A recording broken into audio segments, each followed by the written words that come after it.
Venho aqui com o maior prazer no meu coração, porque eu sei que nós precisamos da presença de Deus. E a palavra do Senhor para nós nesta noite se encontra em Atos capítulo 2, a partir do versículo 37. Atos capítulo 2, a partir do versículo de número 37, está dizendo assim: ouvindo eles isto, compungiram-se em seu coração e perguntaram a Pedro e os demais apóstolos: que faremos, irmãos? Disse-lhes Pedro: arrependei-vos e cada um de vós seja batizado em nome do Senhor Jesus Cristo, para perdão dos pecados, e recebereis o dom do Espírito Santo. A promessa diz respeito a vós, aos vossos filhos e a todos os que estão longe, a tantos quantos Deus, nosso Senhor, chamar. Com muitas outras palavras, dava testemunho e os exortava, dizendo: salvai-vos dessa geração perversa. Os que de bom grado receberam a sua palavra foram batizados. E naquele dia agregaram-se quase 3.000 almas. E perseveravam na doutrina dos apóstolos, na comunhão, no partir do pão e nas orações. Em cada alma havia temor, e muitas maravilhas e sinais eram feitos pelos apóstolos. Todos os que creram estavam juntos e tinham tudo em comum. Vendiam as suas propriedades e bens e repartiam com todos segundo a necessidade de cada um, perseverando unânimes todos os dias no templo e partindo o pão em casa, comiam juntos com alegria e singeleza de coração, louvando a Deus e caindo na graça de todo o povo. E todos os dias acrescentava o Senhor à igreja aqueles que iam sendo salvos. E quantos comigo bem alto pode dizer um amém forte? Amém? Amém. Glória seja dada ao nome de Jesus. Que texto lindo, maravilhoso e também histórico para as nossas vidas. Aqui é um texto histórico, porque é uma história já passada, mas histórico no sentido de trazer uma alegria a este fato ao nosso coração. É claro que nós precisamos lembrar, no capítulo 2, que este texto que nós acabamos de ler está inserido, que fala sobre uma promessa de Deus, que quando os apóstolos, que eram os seguidores chamados discípulos de Jesus, que depois tornaram os apóstolos aqueles que Jesus chamou, os treinou e os enviou, que é isso que é o nome apóstolo, quer dizer enviado, né? Foram chamados, trabalhados, ensinaram, ele ensinou para eles e os enviou. O que aconteceu? Jesus morre, ele vai, é assunto ao céu, a assunção de Jesus, e eles então vão para um lugar chamado cenáculo e começam a orar. E a Bíblia diz que aqui de homens eram uma quantidade mais ou menos 120 pessoas que estavam ali, também as mulheres e crianças. E eles estavam no cenáculo, em uma casa reunidos com um propósito: orar, buscar a presença do Senhor, estar ali buscando um direcionamento do Senhor. Mas também por este buscar e pelas palavras que no capítulo 1, se nós começarmos a estudar nas minúcias, vamos perceber que havia uma promessa. Jesus disse: olha, esperai em Jerusalém até que do alto vocês sejam revestidos de poder. Ou seja, o poder que o Espírito Santo daria a eles, iria os revestir, iria os cobrir. Para quê? Para que eles ficassem ali atônitos, ficassem ali extasiados, embriagados com a glória de Deus? Não, mas eles iriam ser cheios, iriam se alegrar, iriam receber poder, mas para que depois saíssem do lugar onde eles estavam e cumprissem o chamado e a ordem do Senhor, que era levar o evangelho, falar de Jesus Cristo a todas aquelas pessoas que estavam do lado de fora do cenáculo, aonde eles estavam reunidos. E isso aconteceu, que no capítulo 2 diz que eles reunidos, orando, existia uma festa chamada a festa de Pentecostes, ali em Jerusalém, o Espírito Santo, que é a promessa de Deus, que traz o poder e capacita o homem com a sua graça, a sua glória, e dá uma intrepidez, uma coragem para o homem, entrou naquele lugar e encheu a vida deles de alegria, de glória, de poder, e eles começaram a falar em outras línguas. Depois deste fato acontecido, Pedro saiu daquele lugar. E quando ele saiu para junto daqueles que estavam cercando eles, vendo tudo aquilo, ele começou um discurso maravilhoso, mas não foi um discurso qualquer, porque você palestrar, você falar, você pode falar aqui na igreja, no púlpito, pode falar num palanque, pode falar na escola, no discurso, em qualquer outro lugar, uma poesia, um poema, ler alguma parte de um livro, fazer um discurso, enfim, ou até mesmo ler uma mensagem, ler uma poesia, enfim, você pode discursar e ter um determinado alcance, mas quando a mensagem do Senhor é pregada, e ela tem a presença de Deus na vida do homem, na voz do homem, na instrumentalidade corporal da alma do homem, e sai com aquelas palavras, vai de encontro a outras pessoas e causa mudança na vida das outras pessoas. Diz que quando Pedro pegou da palavra, versículo 14 do capítulo 2, e ele começou a pregar, ele dirigiu: homens judeus, israelitas, vocês que habitam em Jerusalém, que vêm de outras extremidades. Ele começou a pregar, e a pregação era uma pregação ungida, uma pregação abençoada, e nesta pregação, porque o Espírito Santo havia os enchido de poder, de coragem, podemos dizer assim, para pregar, para testemunhar, para falar de Jesus, ele falou um sermão que nós hoje em dia sabemos muito bem. Ele falou da promessa do Espírito Santo, ele falou da promessa da vinda de Jesus como Messias, ele falou do que Jesus passou, o que ele sofreu, foi perseguido, morreu na cruz, um sermão que naquele dia foi fantástico, mas para nós que nos dias no passado dos anos ouvimos na casa do Senhor, se não for transmitida com unção, nós não vamos dar crédito, mas eu louvo o nome do Senhor, que quando Pedro pregou esse sermão, que as pessoas que viram e outras que não viram, mas estavam ouvindo agora, receberam a palavra, e ela, dotada da graça e do poder do Espírito Santo, tocou no coração daquelas pessoas, e houve uma mudança. A palavra do Senhor fala que depois do discurso de Pedro, eles começaram a lançar perguntas, e qual foi a primeira pergunta? Lançou: olha, irmão Pedro, diante desta pergunta, o nosso coração está aqui contrito, compungido, o que nós devemos fazer? Pedro disse: olha, vocês precisam se arrepender, aceitar a Cristo como Senhor, vocês precisam confessar Jesus Cristo como Senhor. Olha o versículo aí que está dizendo, e depois, versículo 38, e depois vocês precisam se batizar, descer as águas como confirmação da profissão de fé que vocês estão tendo em Jesus como Senhor e Salvador. E aí, queridos, quando as pessoas ouviram isso, e elas com o coração contrito recebiam aquela palavra poderosa, transmitida por um homem simples, mas debaixo de uma unção do Espírito Santo, diz a Bíblia que aquelas pessoas que foram chegando, ouvindo aquele discurso de Pedro, aceitaram. Quase 3.000 pessoas a Jesus Cristo como Senhor e como Salvador. Mas preste atenção que não ficou só nisso.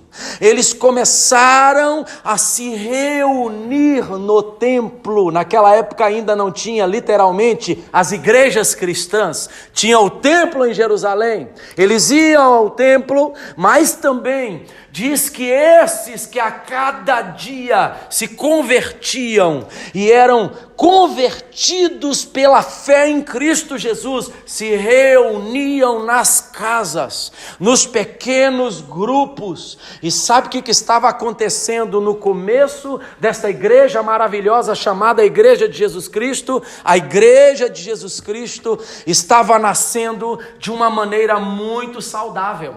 É isso que eu gostaria de meditar com vocês, que é hora de nós, irmãos, não importa a quantidade de pessoas que nós estamos aqui, mas é hora de nós observarmos esta igreja que surge aqui no discurso de Pedro, cheio da unção do Espírito Santo, que havia sido derramado em Jerusalém dentro do cenáculo. Essa igreja surge com características saudáveis. Eu gostaria de falar com vocês sobre algumas características de uma igreja saudável, porque uma igreja, para despontar características, para poder levar outros a serem igrejas verdadeiras, ela tem que ser saudável, ela tem que ter saúde, tem que ter coisa boa. E nós vamos aprender com a igreja primitiva. O nosso foco aqui, preste atenção, primeiro é Jesus. E segundo, são aqueles que são discípulos de Jesus, chamado Igreja do Senhor Jesus, seguidores do Senhor Jesus. Estes primeiros seguidores de Jesus aqui vieram cheios de problemas, cheios de defeitos, cheios de imperfeição. E podemos assim dizer, quando ouviram a palavra, ficaram sabendo quem Jesus é, o que Ele fez, o que eles deveriam fazer, que era se arrepender dos pecados originais, que vinham lá de Adão e Eva. Sabe o que aconteceu? Ali começou a regeneração da vida daquelas pessoas, quando elas foram batizadas. Isso está tudo englobado no texto que nós lemos. E elas passavam pelo batismo e eram introduzidos nos pequenos grupos e começaram a estar juntos em comunhão, em louvor e ouvindo a palavra. Daquele momento que foi um ponto inicial da velha vida que ficou para uma nova vida que começou, eles começaram a ser uma igreja saudável, uma igreja abençoada. A minha pergunta é: por que hoje em dia, antes de começar a falar sobre as características de uma igreja saudável, que a pessoa aparentemente recebe a Cristo como Salvador, passa pelos trâmites legais e que a Bíblia nos ensina que deve ser seguido, que é o batismo, depois vem até a mesa, ceia da Santa Ceia do Senhor, que come do pão e bebe do cálice, e ao invés da pessoa progredir, parece que ela está regredindo, ao invés dela deixar a velha vida, porque a Bíblia nos fala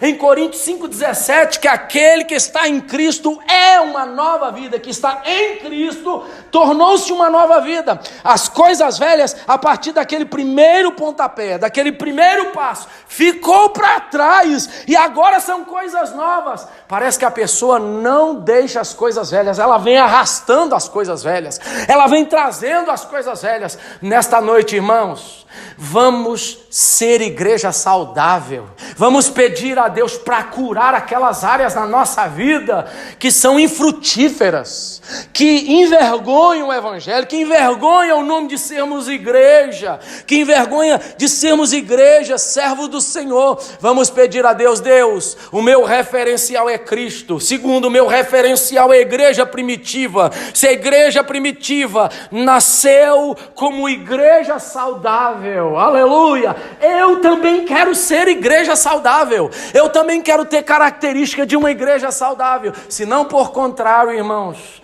parece que tudo que sai da nossa vida sai com defeito, sai como coisa infrutífera, como coisa que não glorifique, que só envergonha o nome maravilhoso de Jesus. Mas eu louvo o nome do Senhor, que esta igreja aqui é o referencial para nós. Sabe por quê? Porque aquele que começou a boa obra se chama Jesus, o dono da igreja. E se Jesus entrar na nossa vida, se Jesus entrar na nossa vida como igreja individual, mas como igreja coletiva, nós não iremos continuar as mesmas pessoas, nós não vamos continuar sendo a mesma igreja, porque a igreja, aleluia, pode até vir pessoas para cá totalmente cheias de problemas, infrutíferas, cheias de defeitos, mas quando chega aqui, o Senhor da igreja, Ele traz saúde para nós que queremos ser igreja. Quem crê nisso, diga amém, diga glória a Deus, aleluia. A palavra do Senhor aqui nos fala que a primeira característica, versículo de número 42, de uma igreja saudável é: perseveraram na doutrina dos apóstolos. Irmãos, para que haja saúde em nós, nós precisamos ouvir, mas não ouvir em um ouvido e sair pelo outro. Nós precisamos ouvir com o ouvido natural e deixar o ouvido espiritual processar na nossa mente espiritual.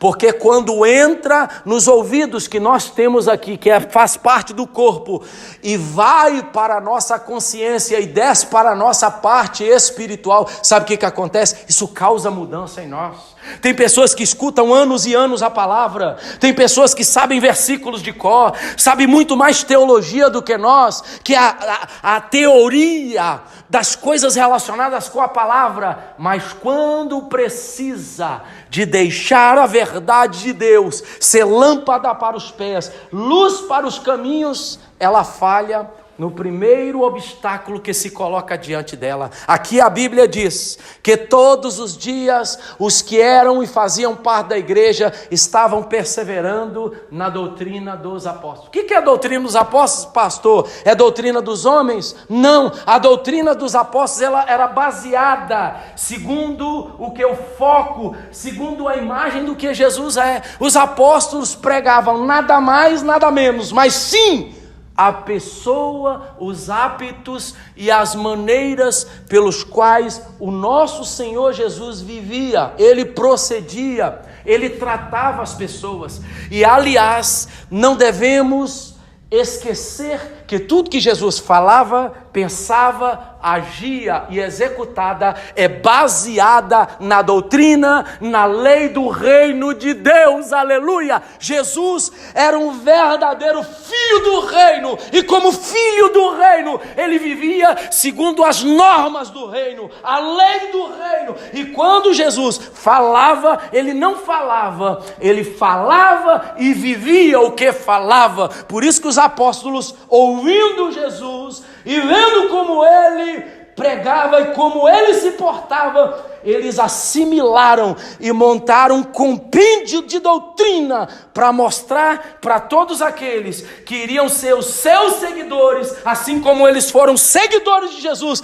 deveriam viver. Uma igreja saudável, ela vive segundo a doutrina dos apóstolos. A doutrina dos apóstolos é bem complexa para eu poder falar aqui, mas a doutrina dos apóstolos está aqui na minha mão, a Bíblia Sagrada. A doutrina dos apóstolos que nós precisamos perseverar para sermos saudáveis é viver uma vida de fé, uma vida de temor a Deus, uma vida de santidade, uma vida de amor, uma vida de perdão, uma vida de louvor a Deus, uma vida de dedicação da nossa vida 100% para Deus. E aí nós estaremos tocando no coração do nosso Pai, agradando a Ele e perseverando, porque quando vier a luta, escuta uma coisa aqui, guardem no coração de vocês, vai ter a diferença, como diz lá no Malaquias, nos últimos versículos, daqueles nos últimos dias que serve a Deus e daqueles que não servem a Deus. Tem gente que fala que serve a Deus, mas por dentro não existe a doutrina dos apóstolos, que é a doutrina de Cristo impregnado, porque quando vem a luta, quando vem o ventão, quando vem a tempestade, eles são os primeiros a caírem, a desviarem, a fugirem, a correrem e a cair na tentação do diabo. Aí está a diferença. Quem serve a Deus persevera como igreja saudável na doutrina dos apóstolos, que é a pessoa e aquilo que Cristo Jesus é. Meu irmão, quer ser saudável? Aleluia! Deixa a palavra de Deus entrar completamente dentro de você, para que quando se levantar todas as lutas contra a sua vida, você tenha o poder de Jesus, o poder da palavra, que Jesus é a palavra, para vencer o maligno, e ele fugirá de nós. Vale um glória, vale um aleluia aí, amém? Então, a igreja saudável, que é a igreja que começou aqui, precisa perseverar na doutrina dos apóstolos, que é a palavra de Deus. Precisamos, irmãos. A palavra é tudo para nós. Nós não temos que saber os livros de psicologia de cor, os livros de medicina, os livros de engenharia, os livros da carpintaria, os livros da limpeza, os livros da pintura, os livros da lei do estado de Massachusetts civil, não é?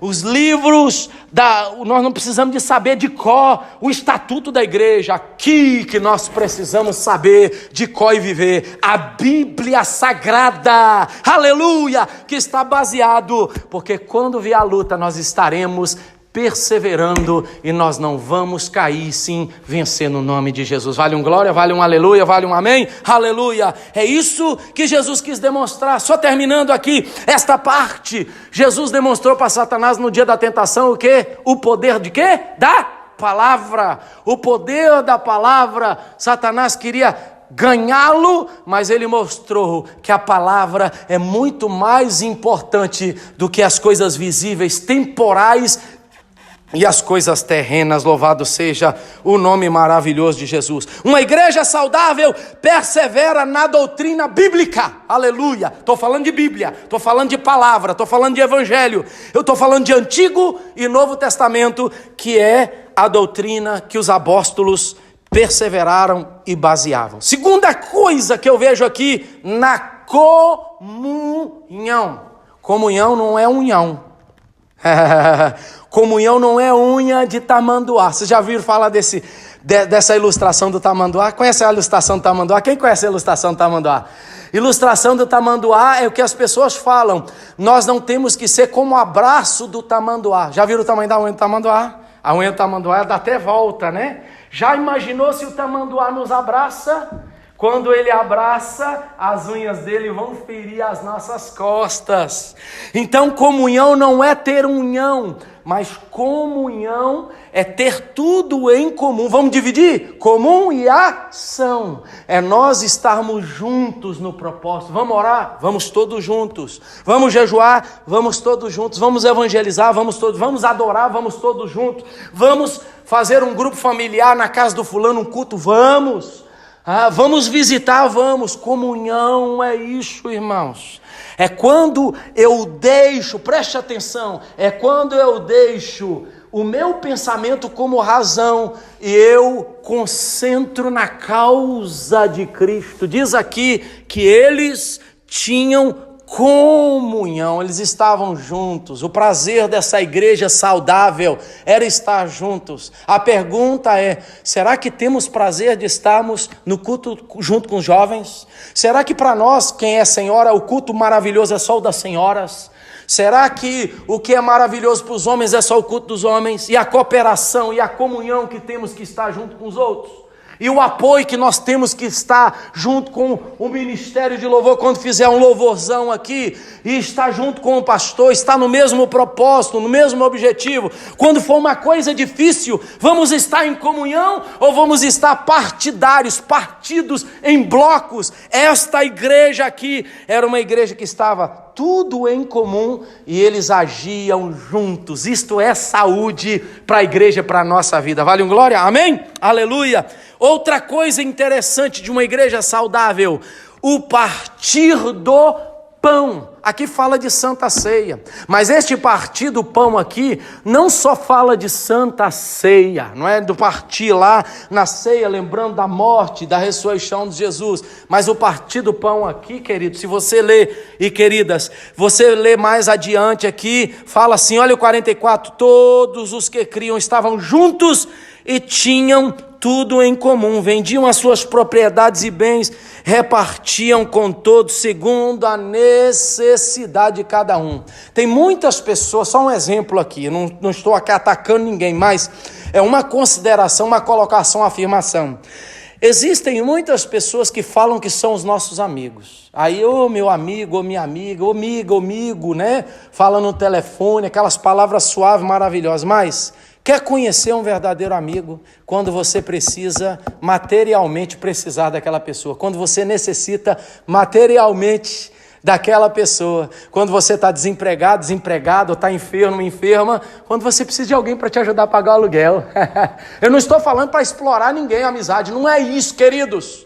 Eu estou falando como a Bíblia está dizendo aqui, o partir do pão. Olha, fulano lá, porque esse mês foi fraco, não deu para pagar o aluguel, eu estou ligado, eu vou ajudar, eu vou tirar aqui 100 do meu, porque está sobrando, eu vou deixar de mandar para o Brasil, vou deixar de pôr lá na poupança, e eu vou ajudar esse irmão a pagar o aluguel. Isso é partir do pão também. Isso é preocupar. Igreja saudável é isso, irmão. Igreja saudável não é só você dar um abracinho gostoso no domingo, você fala que ama o irmão na Santa Ceia, e o irmão está lá desempregado, e você não está nem bolufas para ele, porque está desempregado, você não está nem preocupado, né, ouvindo falar, o irmão está precisando de uma cesta básica, o irmão está precisando disso, fulano está precisando, você não está nem aí. Isso não é igreja saudável, isso é igreja enferma. Nesta noite Deus está nos chamando a atenção para nós nos preocuparmos uns com os outros. Sabe por quê? Guarda isso no coração. Primeiro, é o que eu acabei de falar aqui. Olha, você vai conhecer um verdadeiro amigo quando precisa de algo material do amigo. Outra coisa, ninguém vai levar nada dessa terra. Não vai ter 2 caixão no dia se Jesus não buscar nós. Um para o corpo, o outro para os bens materiais. Ninguém vai levar nada, querido. Mesmo quem mandar encapar todos os dentes de ouro. Nós sabemos que existem pessoas aí em outros países que gostam de encapar os dentes todos de ouro, de pôr ouro por cima, por baixo. Ninguém, nem os dentes de ouro, vai poder levar o dia que Jesus recolher. É só a alma que vai subir. Então, querido, querida, se você está ganhando bem, Deus está te abençoando, parta o teu pão com o próximo. Preocupe com o próximo. Você está vendo, se uma pessoa talvez começa a pedir a Deus, eu quero um olho, agora, Senhor, me dá um olho clínico para ver a necessidade do meu irmão para ajudar. Isso aí são poucos, viu, irmão? Mas nós precisamos de pedir a Deus para nos dar esse olho clínico, esse olho saudável, para nós partirmos o pão também. Porque ver um irmão, preste atenção numa coisa, com a roupa rasgada e você ter vários ternos, vários sapatos, várias roupas, lá não é válido isso não é verdade? Não é válido. Então, vamos repartir uns com os outros. Só contando um exemplo aqui, até me lembrei da minha sogra, que antes da minha sogra falecer, a minha esposa que me contou isso, ela tinha várias roupas, muita roupa que ela levou daqui para o Brasil, e aí a minha sogra, ela juntou 2 sacos, não foi, meu amor, de roupa, né? 3 sacos, e deu para uma pastora a qual ela estava frequentando a igreja dela lá. Por quê? Porque ela viu que não tinha necessidade ela ter aquela roupa, ela deu até a roupa dela para aquela pastora. Sabe por quê? Porque ela viu que a pessoa estava com a necessidade. É isso que nós precisamos, partir o pão uns com os outros. Isso é igreja saudável. Quem vai dizer um amém, vai dizer um glória aí, amém? E para terminar, existem várias coisas que eu poderia falar nas orações. Qual é o tipo das orações que nós temos praticado? A oração, eu oro só por mim, pela minha família, e o irmão que nós talvez não temos visto aqui na igreja. As orações, elas têm que ser orações individuais, orações coletivas, mas orações também objetivas. E preste atenção, como que era essa igreja? Vamos ler aqui para nós terminarmos como que era esta igreja. Vou ler de novo. Em cada alma havia temor. Muitas maravilhas e sinais eram feitos pelos apóstolos. Eu vou parar aqui e eu gostaria de ler o 42 de novo. Olha, eu leio o 42. Qual eram as características da igreja de Atos dos Apóstolos saudável? Era uma igreja que perseverava na Bíblia, né, na doutrina dos apóstolos. Era uma igreja que tinha comunhão. Era uma igreja que partia o pão. Era uma igreja que se preocupava em orar uns pelos outros, estarem juntos orando objetivamente. E aí, o que aconteceu por causa desta saúde no meio da igreja? É claro que quando tem saúde, vai gerar energia, vai gerar fruto, vai gerar multiplicação, vai gerar alegria, vai gerar coisa boa. Aí, quando essa igreja estava vivendo isso, havia temor entre eles. Muitas maravilhas e sinais eram feitas pelos apóstolos. Todos os dias eles criam e estavam juntos, e eles tinham tudo em comum. Olha o 46, perseverando unânimes todos os dias, no partir do pão em casa, eles comiam juntos com alegria e eram singelos de coração, ou seja, coração puro, coração sem falsidade. Aí o que eles faziam também? Eles louvavam a Deus, e por causa desta saúde na igreja, olha o que aconteceu, olha o 47, eles caíram na graça do povo que via essa ação no meio deles. Irmãos, vocês querem ver essa igreja, essas cadeiras lotadas? Começa a viver o que Atos dos Apóstolos está ensinando para nós. Sabe o que vai acontecer? O povo de Milford que não são cristãos vai começar a olhar para vocês, estas ações de uma igreja saudável, e eles vão querer correr aqui para dentro. Eu quero fazer parte daquela igreja, por quê? Porque eles têm tudo em comum, porque eles amam a Bíblia, eles não saem no dia do estudo, eles estão lá junto, olha, eles ficam orando, está todo mundo orando da igreja. Eu quero ir para lá porque o fogo está caindo, a glória, Jesus está curando. Sabe o que vai acontecer? O que vocês fizerem saudável aqui, guarda isso, o que acontecer saudável aqui, vai atrair pessoas aqui para este lugar, vai atrair pessoas. Agora, preste atenção numa coisa, não estou julgando a igreja, se não praticarem obras saudáveis aqui, pelo contrário, há obras infrutíferas, pessoas vão começar, a esvaziar, a evadir das igrejas. Nesta noite eu quero levantar a mão. Quem quer receber? Levanta a mão aí. Eu quero profetizar. Esta igreja é uma igreja saudável. Essa igreja vai viver um tempo de saúde, um tempo das coisas maravilhosas de Atos Apóstolos. E vai começar com vocês que estão ouvindo esta palavra nesta noite. Quem recebe, levanta a mão e diga glória a Deus, e diga eu quero no nome de Jesus, aleluia. E aí, sabe o que acontecia? Terminando a minha palavra, e todos os dias acrescentava o Senhor à igreja aqueles que começavam ou que estavam sendo salvos, e não foram poucos não, irmãos. Olha, a igreja de Jerusalém encheu, a igreja chegou em Samaria, a igreja chegou na Judéia, a igreja começou a expandir por todos os lugares. Sabe por quê? Porque saúde traz coisas boas. Traz ou não traz? Quando você está com saúde, você quer fazer exercício físico, você quer tirar férias, você quer trabalhar um pouquinho até mais tarde, você quer visitar alguém. Quando você está saudável, você quer ficar do lado de fora, você quer vir mais para a igreja. Quando você está saudável, você tem disposição para tudo, é ou não é? Você está saudável, você tem disposição para tudo. É isso que Deus nesta noite está nos fazendo profetizar. A igreja aqui que nós estamos, a começar de vocês, de mim, de nós, no nome de Jesus, Deus vai trazer saúde para a nossa vida, Deus vai trazer saúde para a nossa vida, Deus vai trazer mudança para a nossa vida, porque isso é bíblico, porque isso é